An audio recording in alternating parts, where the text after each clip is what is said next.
Thanks, Kalen. As Kalen said, I'm Scott Kelly, People's Company, focus on commercial and residential development land throughout the metro. So I know we're throwing a lot at you guys today, so I'll move through this fairly quickly. If anybody wants any more information afterward, just shoot me an email. How's this thing work, Kenan? Like that. So as many of you know, we track single-family development activity throughout the metro. All 18 communities are what we consider the Des Moines Metro, and we have done so for the past 7 years now. I'll run through each community where we've compiled the number of building permits that we get from Mr. Creighton Cox, and then the number of new plats and the number of lots in each of those plats that we get through each community. So we're only displaying stuff for the single-family residential lots, so we're not doing anything with townhomes, duplexes, that stuff. So that won't be in the numbers.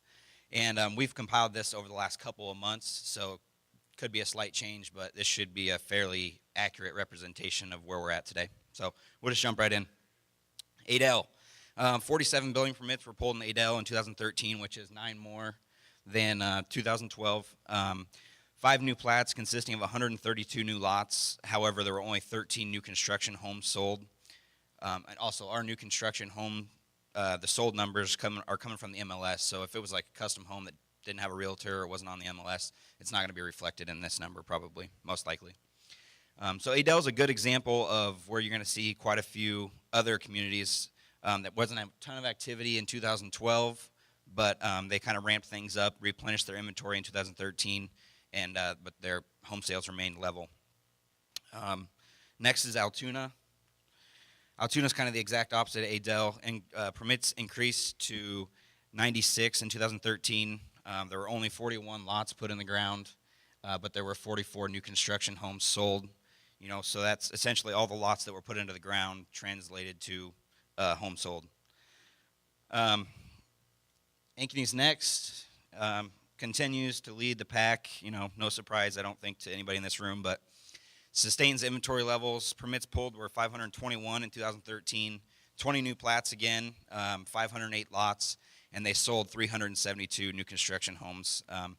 Ankeny's just, as you all know, replenishes its inventory every year, and there's just enough sales activity that you can continue to do this level of development year after year. Bondurant moved from 60 to 80 in their permits, and development increased from 86 to 142. They only sold 53 new homes. If this is an example. If this ratio of lots developed to new construction continues, then it could potentially be a community that gets overdeveloped. That's not saying that it will, just looking at the numbers. Next is Carlisle.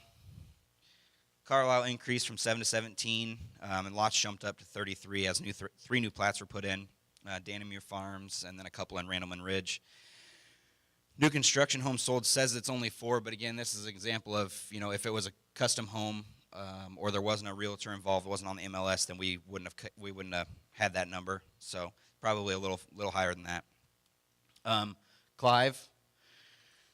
Clive is, I have written down on here kind of a perfect ratio, because you see that 145 building permits, 7 plats, 145 lots developed, 92 of those homes sold. So, for each lot that they developed, they pulled a permit, essentially.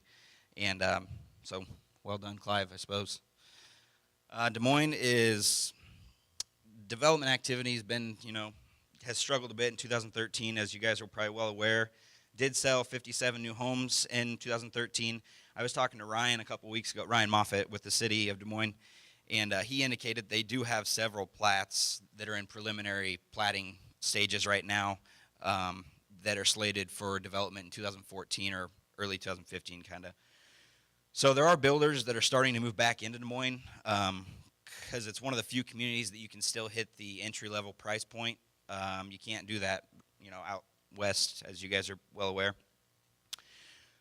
Granger, there hasn't been any new single-family development in Granger in the last few years. I think, is Windcrest the last deal? Scott, are you guys the last, Windcrest the last development? I think so too. So Windcrest has got a few lots left, but new constructions did rise from 9 to 16, so there's a little bit of activity there, just no new development. Grimes, on the other hand, Grimes had some significant activity in 2013. 145 permits, 10 new plats, and that's 360 lots. Obviously, there's the Gabus had the big one up north, but they only sold 97 homes. So technically, Grimes is a little overdeveloped this year. It'll just be interesting to see if the new construction sales can continue to increase and keep pace with development. But I know that there's stuff already slated for 2014 as well in Grimes. But good job, Brian. Just keep it going. Indianola. Building permits in Indianola tripled, or more than tripled, from 14 to 48. And new construction increased to 20.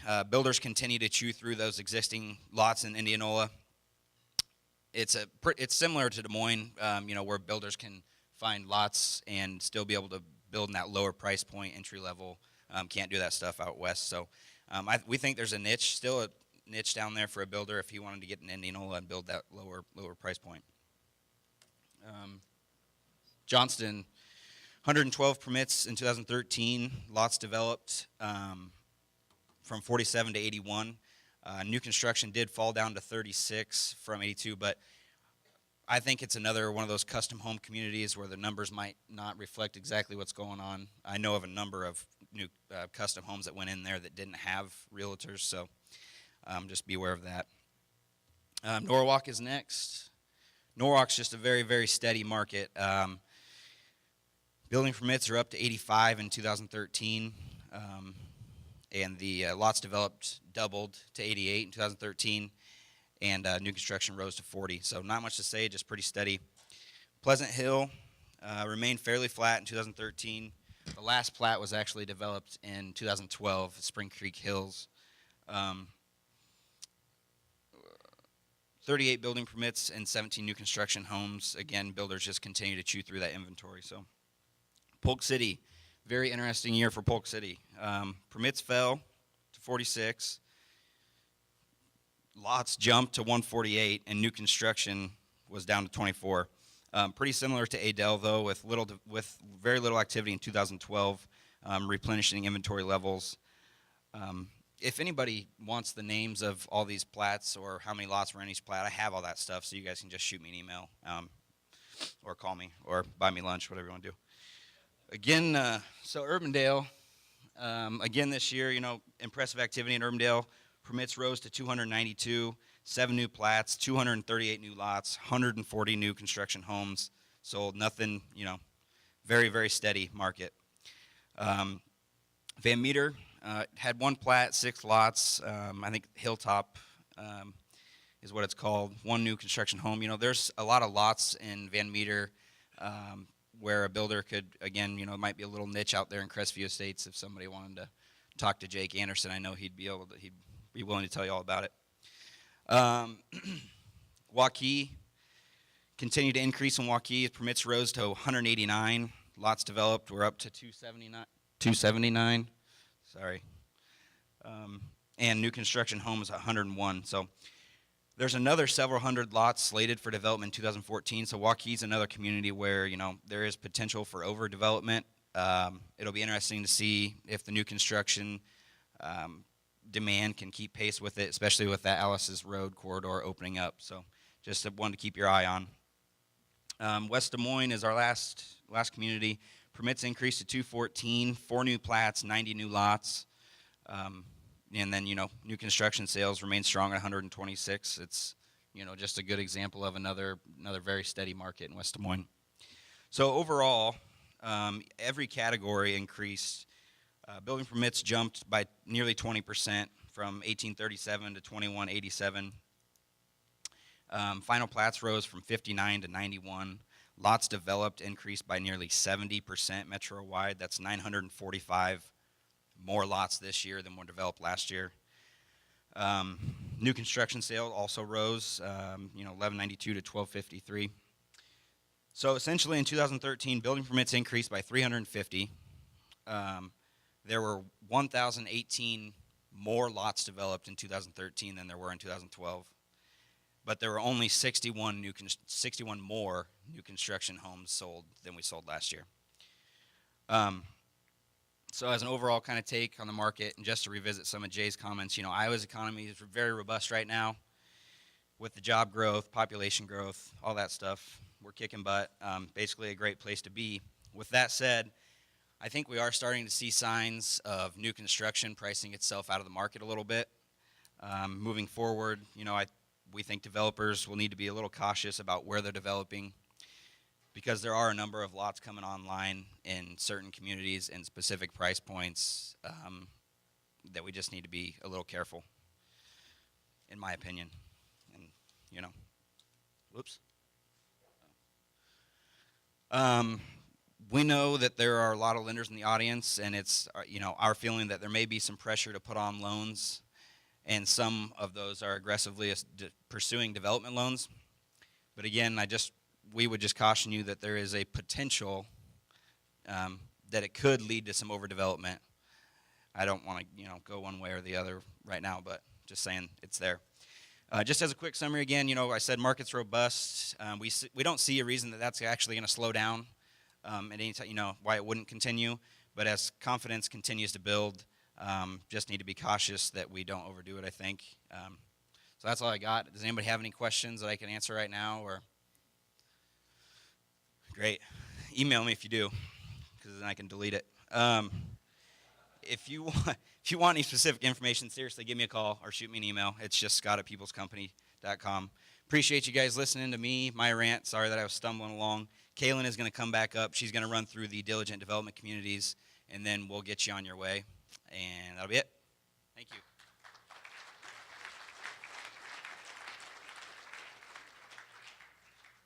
The last bit of information I want to share with you guys today is information on the single-family lots I represent for diligent development. We're really excited about our current and future plats. All of you should have a diligent flyer, I think, in front of you too, if you want to take that out and follow along or take notes on some of the communities here. The first two developments are in Aukee. Aukee is a great community that is growing at lightning speed and with impressive city and school planning. Aukee sold the fourth most new construction in 2013 out of the 18 communities in the Des Moines metro. Stone Prairie is located just off LA Grant Parkway, and there's 10 lots currently available in Plat 2. Prices in this development start at $53,900, and average buildable width is about 54 feet. All the available lots in there right now are flat lots. And just to note, the price range of homes being built in this community is about $225,000 to about $300,000. The second one is Bluestem, and that's just across the street, located just off LA Grant Parkway also, just south of the current middle school. On this project, all underground work was done last fall, and they will be paving this spring. So we'll have 14 lots ready here in a couple months. Prices will start at $55,000, and average buildable width is about 52 to 60 feet on these lots. There's 13 flat lots and then one daylight lot available in this project. And then the future plat shows 72, or future plats will have 72 lots under the current concept. And we don't actually have a builder that's committed to this project. So if anybody's looking for an area that they want to maybe talk to us about a takedown of lots, that would be something we would definitely like to talk about. And I do expect the homes in this development to probably be about 275 to maybe 350 is kind of what we're projecting. The next one is The Grove in Ankeny. And this is close to Highway 415 on your way to Polk City, and then north of Cherry Glen, if you guys are familiar with that. It also, Plat 2 will back to the Kidman Tree Farm. We have 8 lots that are currently available in Plat 1 still, and then Plat 2 also had all the underground work done, and we'll have 23 lots available this spring. Prices start at $44,500 in Plat 1, and then average buildable width is about 50 to 65 feet. There are flat and daylight lots currently available, and the new homes that have been selling in this development are about that $240,000 to $300,000 price range. And as I mentioned earlier, Ankeny does have 30% of the new construction sales in the metro, so a great development to tie up some lots in. The next two projects are in Norwalk, and I personally get really excited about our Norwalk projects. I've just done a lot of business in that area for quite a few years, but I think the city has a lot of growth potential. Really excited about the next home show site being in Norwalk in Echo Valley in July 2014. Also, Hy-Vee has land under contract in Norwalk, and then Lafredo Produce is moving there and going to be bringing 167 jobs. And it's just a great location. It's close to downtown, it's close to the airport, easy to jump on and get to the western suburbs for shopping. So the first one is in Orchard Hills, and that's on the south side of Norwalk off of Highway 28.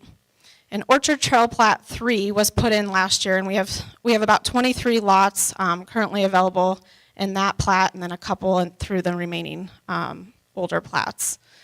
And prices start at $53,900.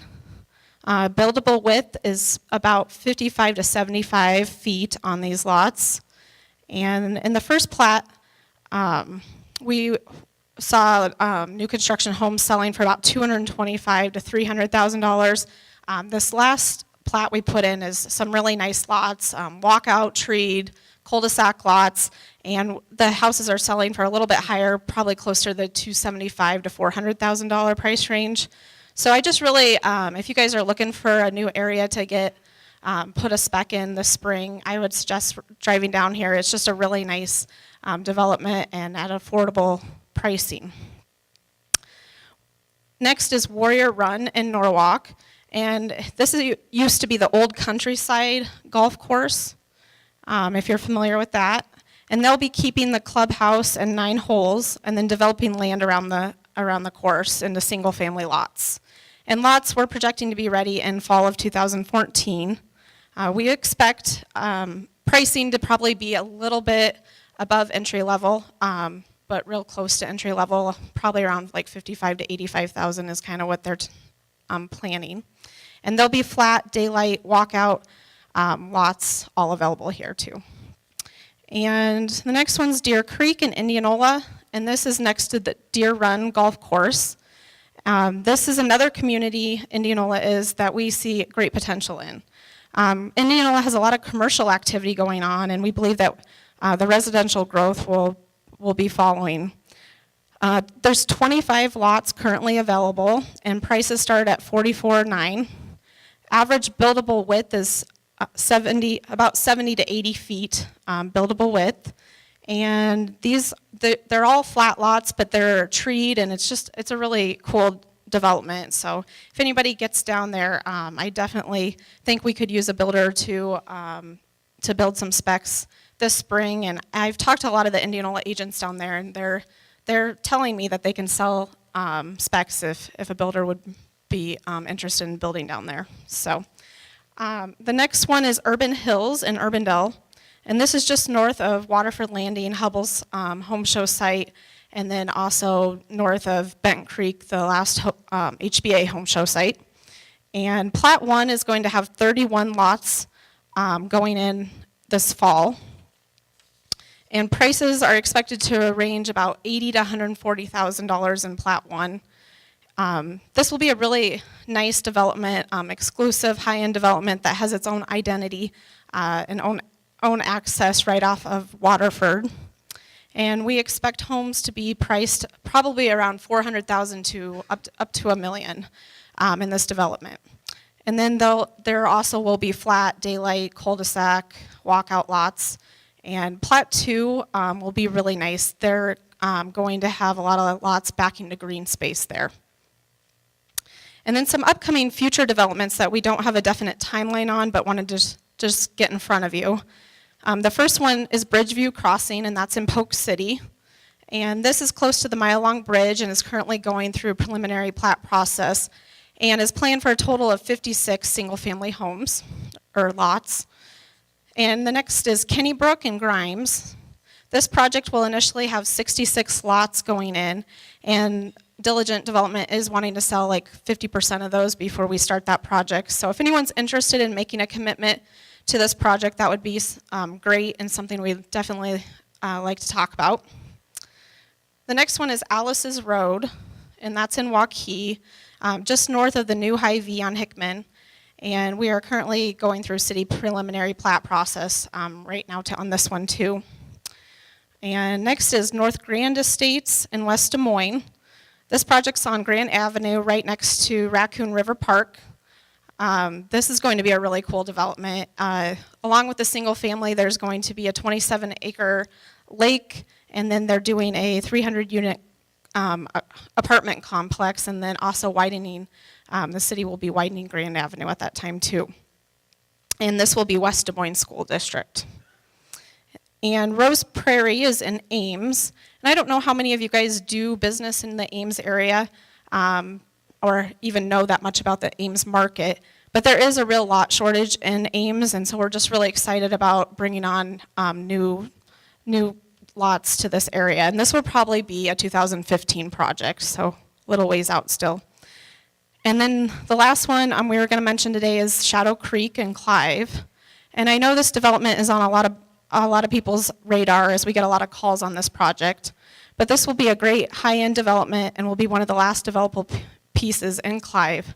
We're working with Vista, the adjoining owner, and the city of Clive to come up with a development plan and timeline for the property. So we do have a waiting list for some of these future projects, so please approach us if you're interested in any of them and getting on that list, and then we'll reach back out to you when we get final plats and pricing. And we will also, just to let you know, probably plan on, some of these are on everyone's radar, so we'll probably approach the builders that have been in our other plats and let them kind of have first choice in lots. So just wanted to mention that. And lastly, diligent development is always looking for opportunities. So if you have anything that you want us to take a look at, definitely keep that in mind. So that is all we have for you today. But please talk to Steve or Cannon, Scott, or myself, or anyone at Peoples, I guess. If you have any more questions, we can get you plat maps and pricing and pretty much whatever you need, covenants, things like that. Also in the handout today is another development flyer piece, and that has all of our other developments that we have listed through People's Company. So a lot of other options in there if you guys can take a look at that. And wanted to thank Acquire Magazine for sponsoring today. We've provided everyone with that latest issue, and a lot of our projects and a lot of the builders that I am currently representing are in that, if you want to take a look. And on page 23 in there, I kind of promote my blog and my stats, and if you have a little QR app on your phone, you can go to my blog through that. So thank you so much for coming today and supporting People's Company and Diligent Development. We hope you got a couple of things that you can take with you, and we look forward to do business with you guys. So thanks so much.